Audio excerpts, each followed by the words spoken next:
Hello, this is going to be a quick overview of how to attach the hose cuff for the Addix 33 vacuum so you can use it with the anti-static hose. So first of all, when you receive the hose, you'll have this tool attachment here. As you can see, that's going to need to come off. What we're going to do is thread that clockwise, twist it, and we'll actually unthread from the hose. You'll have the bare end of the hose here. You can keep this for later or you can get rid of it, doesn't matter. And what you're going to have also is a hose cuff that looks like this. You're going to see there's a bare side that's going to attach to the high reach kit, and then there's a threaded side that's actually going to attach to the hose.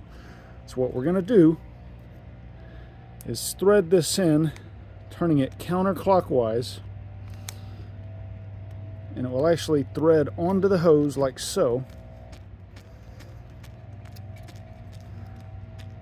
Just thread it until it stops, and then when you go to attach the high reach kit, the end of the kit will actually fit right inside of the hose there. And that's the hose you're going to use for the high reach cleaning kit.